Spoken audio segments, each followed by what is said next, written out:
नहीं, इस बाज़ार में इस पूरे बाज़ार में मांझा कोई नहीं बेच रहा है। एज़ पर माई नॉलेज तो मुझे नहीं लगता है यहाँ पे इस बाज़ार में कोई बेच रहा है, जहाँ तक मुझे पता है। इस बार मेरे हिसाब से जो भी पूरी मार्केट है इस बार नहीं बेच रही है। कोई बेचता पकड़ा भी गया तो कानूनी कार्रवाई की जाए, मैं तो ये अपील करूँगा। गट्टू का बैन लगा हुआ है, फिर भी दुकानदार गट्टू बेच रहे हैं। पैसा चढ़ रहा है तो गट्टू बिक रहा है, तो गट्टू धड़ाधड़ बिक रहा है। क्या कौन कहता है कि गट्टू नहीं बिक रहा है? गट्टू बिक रहा है, अभी भी बिक रहा है, जम्मू में भी बिक रहा है। पुलिस वाले कहते हैं लोगों के कोठे में जाकर रेड मारेंगे, बहुत मारेंगे, गट्टू उठा के ले जाएंगे उसको, मगर कोई आज तक पुलिस वाला किसी को भी नहीं उठाया, तो ना ही गट्टू पकड़ा गया। ये कर्ज कर रहे हैं कि हमारा ये जी डोर है, चाइना की डोर है, उन्होंने बंद किया जाए।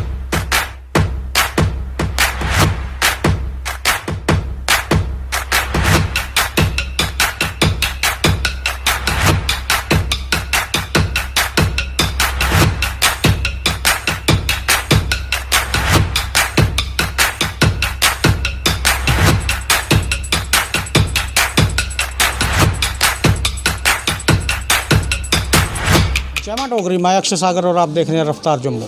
चंद पलों की गुफ्तगू और सच से करवाएंगे रूबरू। रफ्तार जम्मू के माध्यम से इस समय हम जम्मू दीवान मंदिर बाज़ार में मौजूद हैं। जम्मू के लोग पतंग और मांझा लेने के लिए इसी बाज़ार में आते हैं, क्योंकि ये सबसे पुराना बाज़ार है।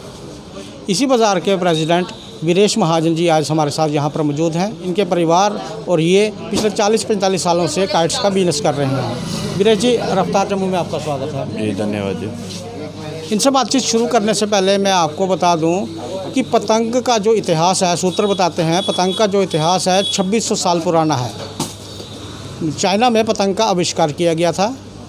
टोपी हवा में ना उड़ जाए, इसलिए चाइना का एक किसान उसे रस्सी से बांध के रखता था। उसी को मद्देनजर रखते हुए चाइना में पहली पतंग बनाई गई। विभिन्न त्योहारों में हिंदुस्तान में पतंगें उड़ाई जाती हैं।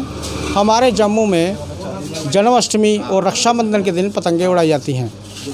आइए अब इनसे बात करते हैं। वीरेश महाजन जी, वीरेश जी, ज़्यादातर लोग यहाँ पर पतंग और मांझा लेने के लिए आते हैं, आखिरकार क्यों ये लोग यहीं पर आते हैं? ये पुरानी मार्केट है, तकरीबन 50 साल पुरानी ये बाज़ार है जहाँ पतंगों का व्यापार होता है। अभी भी यहीं हो रहा है। ये पुरानी मार्केट है, इसीलिए लोग यहीं पे आते हैं। होलसेल मंडी है, ये होलसेल बाज़ार है, इसीलिए लोग यहीं पे प्रेफरेंस करते हैं, क्योंकि उनको होलसेल रेट पे मिल जाती हैं पतंगें और रेट्स और डिज़ाइंस अच्छे मिल जाते हैं और डिस्प्ले सामने हुआ होता है। तो इस वजह से लोग यही प्रेफरेंस करते हैं कि हम पक्के डंगे मार्केट में जाके ही पतंगें खरीदें। अब दूसरा सवाल हमारा ये है कि पतंगों को आकर्षित करने के लिए क्या कुछ किया जाता है? देखें, वो एक दुकानदार पे डिपेंड करता है, वो लोगों को अपनी तरफ अट्रैक्ट करने के लिए क्या क्या करवा रहा है। जैसे कि हम अलग अलग डिज़ाइंस हर साल कोशिश करते हैं, नए से नए डिज़ाइंस लाएं ताकि यूथ और एग्रेसिव हो, पतंगों की तरफ जुड़े। वो देखे कि वाकई कुछ डायलॉग्स लिखे हैं, जैसे हमने पतंगें तैयार कराई हैं, थोड़ा सा प्यार एक धोखा है इस टाइप की, थोड़ा लॉकडाउन, कोरोना, कोविड-19, सैनिटाइज़र, काफ़ी ज़्यादा डिज़ाइंस हैं। तो हमारा यही रहता है कि जब तक यूथ के दिमाग में ये नहीं होगा कि यार ये डिज़ाइन बड़ा अच्छा है, मुझे इसे लेना चाहिए, तो इसीलिए मैं थोड़ा सा फोकस करता हूँ डिज़ाइंस पे और कोटेशंस पे। कि जम्मू में बनाई हुई पतंगों से पूर्ति हो जाती है या बाहर से भी पतंगें मंगानी पड़ती हैं? नहीं, हो जाती है। ये कोई इतना अरबों खरबों का व्यापार तो है नहीं, लाखों का व्यापार है, 5-7 लाख रुपए का व्यापार है, ज़्यादा कोई व्यापार है नहीं है, तो हो जाती हैं पूरी। इसमें कोई वो कुछ नहीं है कि हाँ अगर शॉर्टेज हो भी जाती है तो अमृतसर से पतंगें आ जाती हैं, ऐसी बात नहीं है। क्योंकि अमृतसर एक हब है, पंजाब का एक हब है अमृतसर, क्योंकि अमृतसर में हर घर घर में पतंगें बनती हैं। सर, आप बात करते हैं चाइनीज़ मांझा की, जिसे सरल भाषा में हम लोग गट्टू भी कहते हैं। गट्टू के आने से पक्षी, जानवर और इंसानों को खासा नुकसान पहुंचा है। इसी को देखते हुए भारत सरकार ने चाइनीज़ मांझे पर बैन लगा दिया है, यानी कि चाइनीज़ मांझे की बिक्री नहीं होगी। लेकिन फिर भी चोरी छिपे चाइनीज़ मांझा बिक रहा है। हम हर साल देखते हैं कि बच्चे जब अपने छत पे पतंगे उड़ाते हैं तो उनके हाथ में गट्टू रहता है। आप मार्केट के प्रेसिडेंट हैं, आपने दुकानदारों को हिदायत दी होगी मांझा ना बेचें। इन केस आपको क्या लगता है कि आपकी इस मार्केट में मांझा बिकेगा या नहीं बिकेगा?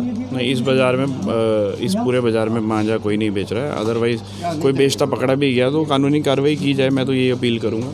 सर जैसे ये एज़ पर माई नॉलेज तो मुझे नहीं लगता है यहाँ पे इस बाज़ार में कोई बेच रहा है, जहाँ तक मुझे पता है। अब कोई हर बाज़ार में कोई ना कोई शरारती तत्व होते हैं। ये नहीं कि हमारी एसोसिएशन में अगर 40 लोग हैं तो 40 में से 35 मेरे साथ होंगे, 5 मेरे खिलाफ भी होंगे। तो कई शरारती तत्व होते हैं, बट इस बार मेरे हिसाब से जो भी पूरी मार्केट है इस बार नहीं बेच रही है। सर संवेदनशील मुद्दा है, इनके अगर मांझा बिकता है तो जवाबदेही किसकी बनेगी? क्योंकि जब किसी परिवार का कोई सदस्य मांझा की वजह से इस दुनिया को अलविदा कह देता है तो उसके प्राणों की रक्षा मांझा बेचने वाला भी नहीं कर सकता। क्या कहना चाहेंगे? ये जो बेचेगा उस पर कानूनी कार्रवाई की जाएगी, मैं तो यही बोलूँगा। बाकी सर जम्मू के डीसी अंशुल गर्ग जी ने एक आदेश पारित किया है कि अगर कोई प्लास्टिक या नायलॉन का मांझा बेचता हुआ पकड़ा जाता है तो सेक्शन 188 के तहत उसे या तो जेल की सज़ा होगी या जुर्माना होगा या दोनों किया जाएगा। इस आदेश के क्या मायने हैं? नहीं, वो मेरे पास उन्होंने मुझे फॉरवर्ड हुआ है मैसेज, वो मेरे पास आया था, तो मैंने भी अपने जो मेरे नॉलेज में जितने भी लोग हैं मैंने सबको फॉरवर्ड किया हुआ है। बट लोग भी अब अवेयर हो गए हुए हैं। देखें, जब दुकानदार बेचेगा ही नहीं तो आम आदमी ख़रीदेगा कहाँ से? ये मेन एक ये सवाल है। तो मुझे नहीं लगता इस बार ये देखने को मिलेगा, क्योंकि हम देख रहे थे पिछले साल से और इस साल में इतना फ़र्क आया है कि हमारा जो धागे का व्यापार था, जो चरखी जो बरेली से आती थी, जो एक आम आदमी, एक गरीब आदमी एक अपनी मेहनत से लगाता है, वो ख़त्म हो गई थी। इस साल उसको ना एक बूस्टअप मिला है। वो हमने नग मंगाए हैं बरेली से और अच्छे लोग ले रहे हैं, मतलब इसीलिए ले रहे हैं ना क्योंकि उनको चाइनीज़ धागा नहीं मिल रहा। तो अगर वो चाइनीज़ धागा मिल रहा होता तो वो क्यों लेते? मतलब आपका कहने का मतलब ये है कि इस बार चाइनीज़ मांझा नहीं बिकेगा। इस बार लोगों ने बाइकआउट करा है। लोगों ने बाइकआउट किया है। जो मतलब जिसको हम डोर बोलते हैं, पहले चलती थी या लगाई जाती थी, वही उसको प्रेफरेंस करी है। प्रेफरेंस करने का रीज़न ये है जो चाइना की हरकतें हैं और उसकी वजह से भी लोग बड़े अवेयर हो गए हैं, यूथ बड़ा अवेयर हो गया हुआ है कि वो कहता है कि नहीं यार, गोली मारो, चाइनीज़ मांझा नहीं लेना है, ये बढ़िया एक चरखी लेंगे। 200-400 रुपये की बात है, एक दिन गुड्डी उड़ानी है यार। वो कहते हैं धागे से उड़ाएंगे, एंजॉय करेंगे फेस्टिवल को। ये थोड़े ना गट्टू से गुड्डी उड़ाएंगे, ये हो गया वो हो गया। वो सर रफ्तार जम्मू के माध्यम से जम्मू के युवा जो यहाँ पर आपके पास पतंगे और मांझा लेने के लिए आएंगे, काइट्स तो लेंगे, लेकिन मतलब मांझे के लिए आप उनको एक हिदायत दे देंगे अपनी तरफ से? मैं यही कहूँगा कि एक दिन का त्यौहार है, खुशी खुशी मनाओ, आराम से एंजॉय करो, अपना सैनिटाइज़र मास्क का उपयोग करो और सोशल डिस्टेंसिंग छत पे अपनी मेंटेन करके रखो और गट्टू को बाइकआउट करो। मैं यही कहना चाहूँगा। बाकी आप मेरे पास आओ, आप कहते हो ना कि मांझे से पतंग कटती नहीं है, तो मैं आपको ऐसा एक मांझा दूंगा कि आपकी पतंग कभी नहीं कटेगी, ये मेरी गारंटी है। अगर ना कटे, अगर पतंग आपकी कट जाए तो आप मेरे पास वो धागा वापस ले आना, मैं आपको रिप्लेस करके जितने पैसे बनते होंगे उतने पैसे आपको रिटर्न कर दूंगा। बट ये मेरी गारंटी है कि धागा ऐसा दूंगा कि उसके आगे गट्टू भी फेल हो जाएगा। रफ्तार जम्मू से बात करने के लिए सर बहुत बहुत थैंक यू। इस्तेमाल करो वो चीजें हो सब देसी, बन जाओ देसी देसी, अपनाओ सब देसी, बन जाओ देसी देसी, अपनाओ सब देसी, बन जाओ देसी देसी, अपनाओ सब देसी, बन जाओ देसी देसी, अपनाओ सब देसी। ये कर्ज कर रहे हैं कि हमारा ये ਜਿਹੜੀ ਡੋਰ ਹੈ ਚਾਈਨਾ ਦੀ ਡੋਰ ਹੈ ਉਹਨੂੰ ਬੰਦ ਕੀਤਾ ਜਾਵੇ। ਉਹਨਾਂ ਨਾਲ ਬਹੁਤ ਜ਼ਿਆਦਾ ਨੁਕਸਾਨ ਹੋ ਰਿਹਾ ਹੈ। ਨੁਕਸਾਨ ਇਸ ਕਰਕੇ ਹੋ ਰਿਹਾ ਹੈ, ਕੋਈ ਪੰਛੀ ਕੋਈ ਵੀ ਰਾਹ 'ਚ ਜਾਂਦਾ ਉਹਦੇ ਡੋਰ ਅੜ ਜਾਂਦੀ ਆ, ਕੰਨਾਂ 'ਚ ਕੰਨ ਵੱਢੇ ਜਾਂਦੇ ਆ, ਗਲੇ ਵੱਢੇ ਜਾਂਦੇ ਆ। ਇਸ ਕਰਕੇ ਇਹ ਡੋਰ ਨੂੰ ਖਤਮ ਕੀਤਾ ਜਾਵੇ, ਚਾਈਨਾ ਡੋਰ ਨੂੰ। ਪਲਾਸਟਿਕ ਦੀ ਡੋਰ ਹੈਗੀ ਹੈ। ਸਾਡੇ ਇੰਨੇ ਮਜ਼ਦੂਰ ਅਸੀਂ ਬਹੁਤ ਕੰਮ ਕਰ ਰਹੇ ਸਾਂ, ਇਸ ਲਈ ਅੱਡਾ ਵੀ ਅਸੀਂ ਲਾਉਂਦੇ ਹਾਂ ਪੈਸੇ ਦੇ ਕੇ। ਇਸ ਕਰਕੇ ਵੀ बहुत बंदे यानी कि बेले फिर रहे हैं। इस समय हम आपको जम्मू में उस स्थान पर लेकर आए हैं जहां पर दशकों से पतंगे बनाई जा रही हैं। ये भाई साहब आप देख रहे हैं यहाँ पर पतंग बना रहे हैं। सर आपका नाम? मेरा नाम है रजिंदर सिंह सलाथिया। रजिंदर सिंह जी, आपने ये काम कहाँ से सीखा और कब से आप ये पतंगे बना रहे हैं? ये जनाब मैंने काम ये तब से सीखा जब मेरी उम्र थी 12-13 साल का था मैं। तो हमारे घर में अम्बरसर से आते थे तो वो कमरा लेते थे किराए पे। तो मैं जब स्कूल से आता था घूमता फिरता रहता था, तो मेरी जो नानी थी वो कहती ये फिरता रहता है, इसको अपने पास बिठाओ। कहता ठीक है। तो उन्होंने मेरे को तीर लगाना सिखाया, गुड्डी काट के दे देते थे तो तीर लगाना सिखाया। तीर लगाते लगाते फिर उन्होंने ऊपर वाली कमान लगाना सिखाई मेरे को। तो फिर मैं पतंग बनाने शुरू कर दी। मेरी 52 साल की उम्र है, तो मैं पतंगे ही बना रहा हूँ। ये जम्मू की जो पतंग है ये अपने हाथ की बनी होती है, ठीक है। इसमें अगर हम ये पतंग 100 बनाएंगे तो 100 की 100 ही साफ़ सुथरी निकलेगी। कोई अगर हमारे पास ग्राहक आता है, वो पतंग लेता है ये हमसे। अभी आप इसको गम लगा रहे हैं, मतलब किस लिए? ये लेवी लगाते हैं इसको, अच्छा लगा रहे हैं। ये हम इसको अंदर फोल्ड कर रहे हैं। ये इस वक्त मच्छी बन रही है, अच्छा ठीक है। ये हमारा जो है, अगर ग्राहक हमारे पास आता कहता है ये मच्छी चाहिए, 100 पीस चाहिए, तो ये हमारे पास 100 की 100 ही आएगी और एक पीस भी फटा नहीं होगा, क्योंकि इसकी कमान हम देख के लगाते हैं, तीर इसको देख के लगाते हैं, चेपी इसकी आगे पीछे नहीं होगी। जो पंजाब से माल आता है वो 4 हाथ में एक गुड्डी 4 आदमियों के हाथ फिरती है। छोटे छोटे बच्चे तीर लगा रहे हैं, कोई कमान चढ़ा रहा है, कोई धागा बढ़ रहा है, कोई चिपाई कर रहा है। उनकी ना चिपाई सफाई आती है, यह देखो ये ब्रीक चिपाई आ रही है, उनकी यहाँ तक फोल्ड आती है। दूसरा नंबर, अगर उनकी 100 गुड्डी लोग हैं, उसमें से 30 गुड्डियाँ फटी निकलेंगी। इस करके जो जम्मू के लोग हैं वो हमारे हाथ बनी गुड्डी ज़्यादा पसंद करता है। पंजाबी गुड्डी को कोई इतना पसंद नहीं करता। पंजाबी गुड्डी को इसलिए पसंद करता है, लेते हैं कि मजबूरी के कारण, क्योंकि जम्मू वाले इतनी गुड्डी तैयार नहीं कर सकते हैं कि क्योंकि इधर कारीगर नहीं है। तो इस वजह से पंजाब से जो कारीगर आता है वो गुड्डी यहाँ बनाता है। ये जगमोहन जी जो हैं यही गुड्डी 12 महीने बनवा रहे हैं। 1-2 बंदा और है जो 12 महीने जो अपने जम्मू के बंदे हैं वो गुड्डी बनाते हैं। फिर भी जम्मू में गुड्डी उन लोगों से पूरी नहीं होती, ये बाहर से मंगवानी ही पड़ती मजबूरी। सर अब बात करेंगे चाइनीज़ मांझा, जिसे गट्टू भी कहते हैं, देखो जी, कि कहने का तात्पर्य ये है कि पहले धागे वाली डोर चलती थी, लोग घर में डोरें लगाते थे या बाहर परेड में या और स्थानों पर डोरें लगती थी।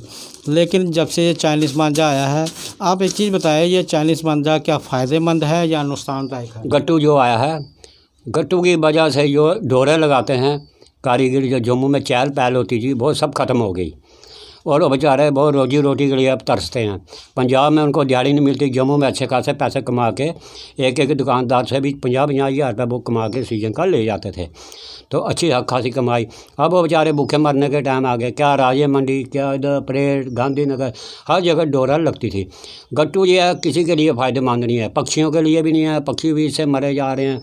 जो इंसान है, गाड़ी मोटरसाइकिल वाले, पैदल चलने वाले, स्कूटर वालों के लिए तो बिल्कुल जान का ख़तरा है, क्योंकि जो हमारी अपनी डोर थी पिनने वाली, ये गले में फंस भी जाए आदमी फटाफट तोड़ लेता था। ये तोड़ने का मौका नहीं देती, जैसे छुरी किसी ने तलवार मार दी, गर्दन ही काट गई, नाड़ काट गई। ये ऐसी डोर है, यहाँ जैसे गले में फंसी नहीं, ये ऐसे ही चीरे की मुंडी उतार के नीचे फेंक देगी। गट्टू का बैन लगा हुआ है, फिर भी दुकानदार गट्टू बेच रहे हैं। किस वजह से बेच रहे हैं, अब ये आप कोड वर्ड में मैं आपको बताता हूँ, छो के नहीं बताऊँगा। ये आगे जैसे आप है बड़े अफसर हो, अफसर के आगे अफसर है, ऐसे चलता सीन, उसको दिया उसको दिया उसको, इस हिसाब से भी ये पैसा चढ़ रहा है तो गट्टू बिक रहा है। जो छोटे दुकानदार हैं बस उन्हीं की तलाशियाँ आगे पीछे हो रही हैं, बाकी बड़े के जो है पैसे वाले उनकी तलाशियाँ नहीं कोई लेता, तो गट्टू धड़ाधड़ बिक रहा है। क्या कौन कहता है कि गट्टू नहीं बिक रहा है? गट्टू बिक रहा है, अभी भी बिक रहा है। तो जो छोटे दुकानदार हैं वो नहीं बेच सकते, उनको वो एक भी मिल गया, या कोई लौंडा लेकर जा रहा होगा, लड़का लेकर जा रहा गट्टू, उसको पकड़ लेंगे, कहाँ से लाया गट्टू, खुला से लाया, बस एक गट्टू मिल गया नहीं तो और दुकानदार का जुर्माना सज़ा भी है, नहीं भरेगा तो उसको जेल भेज देंगे। इस करके छोटा दुकानदार डर के मारे गट्टू नहीं बेच रहा है। और जो बड़े बड़े हैं जिनकी अपनी दुकानें हैं, बड़े बड़ा माल लाखों के हिसाब से, तादाद के हिसाब से बेच रहे हैं, वो गट्टू बेच रहे हैं। जम्मू में भी बिक रहा है। पुलिस वाले कहते हैं लोगों के कोठे में जाकर रेड मारेंगे, वो मारेंगे, गट्टू उठा के ले जाएंगे उसको, मगर कोई आज तक पुलिस वाला किसी को भी नहीं उठाया या ना ही गट्टू पकड़ा गया। हम यहाँ पर आए हैं, डोगरा आर्ट आपको दिखाया कि ये हमारे जम्मू के डोगरा हैं, ये यहाँ पर काइट बना रहे हैं और रियल डुग्गर काइट्स इन्हें कहा जाता है। और मैं जम्मू के खंड मिठे डोगरों को यही कहना चाहता हूँ कि आप अब जैसे रक्षाबंधन आने वाला है, कृष्ण जन्माष्टमी आने वाली है, तो आप जब भी दीवान मंदिर में, मार्केट में जब भी पतंग या मांझा खरीदने आएँ, तो जो हमारे यहाँ के लोकल डुग्गर आर्टिस्ट हैं उनके द्वारा बनाई गई पतंगे खरीदें, ताकि हम अपने डुग्गर आर्ट को और डुग्गर आर्टिस्टों को थोड़ा प्रमोट कर सकें। आगे भी देखते रहें रफ्तार जम्मू। जय जम्मू, जय भारत।